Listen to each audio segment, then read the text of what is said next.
You know, buying an investment property, it's one of the biggest financial moves you'll ever make. And if you get it right, wow, the rewards can be fantastic. But if you get it wrong, it can be a total nightmare. So how do you stack the odds in your favor? Well, that's what we're going to do today. We're going to walk you through a proven blueprint built on expert advice to help you invest with real confidence. And this right here really gets to the heart of the matter. The most successful investors, they don't just get lucky. They're systematic. They follow a plan, a process. It's not about gut feelings or guesswork. It's about using a checklist to make sure nothing, absolutely nothing critical gets overlooked. And the stakes, as you can see, couldn't be higher. Look, on one side you've got this incredible potential to build wealth. We're talking long-term growth, a steady income stream, and some pretty powerful tax advantages. But flip that coin, and the risks, they are just as real. A bad move can lead to some serious financial stress. And this is exactly why having a blueprint isn't just a nice idea, it's essential. All right, so here's the game plan for today. We'll kick things off with the big idea of the blueprint itself. Then we'll dive into getting your finances ready, followed by researching the market. After that, we'll get into assessing the property and the contracts, and finally, we'll talk about how to cross that finish line. Think of this less like a random list of tips and more like your personal guide to making smart, informed decisions. Every single step we're about to cover is part of a repeatable process, one that's designed to slash your risk and seriously boost your chances of success.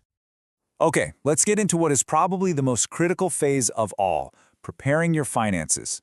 Seriously, before you even think about looking at properties online, you have to get your own financial house in order. This is the absolute bedrock of your entire investment journey. So this breaks down the 4 pillars of that foundation. First up, you got to define your budget, and that means getting pre-approved so you know exactly what you can afford. Second, check your credit health, because you can bet the lenders will be.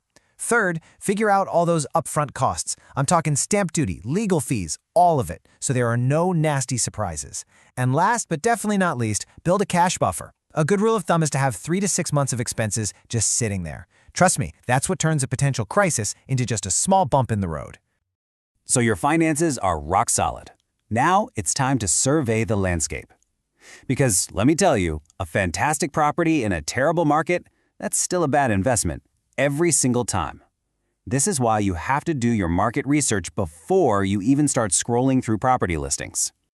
So what are we even looking for in a healthy market?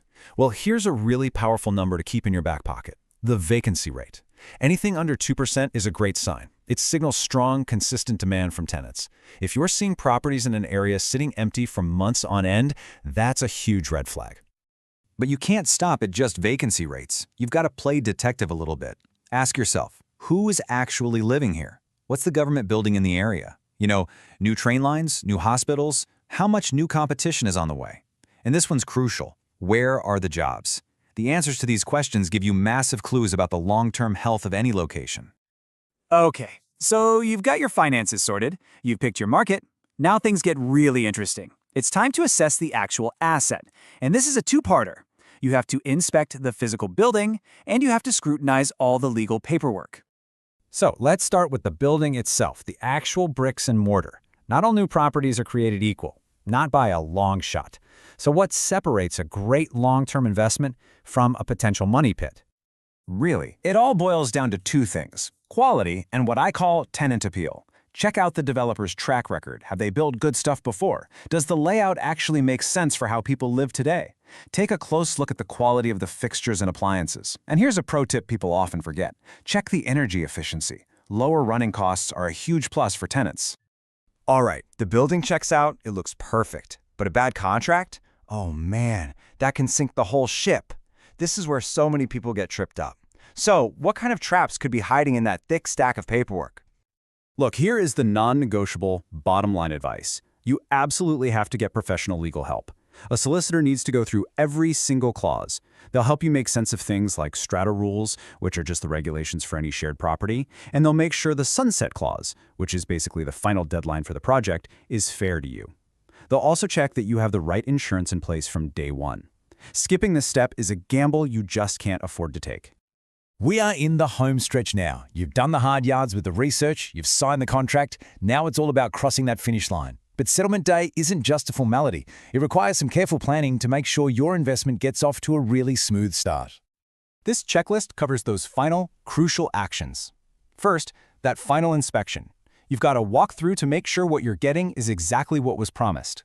Second, you'll work with a specialist, a quantity surveyor, to create something called a depreciation schedule. This is absolutely key for getting the most out of your tax deductions.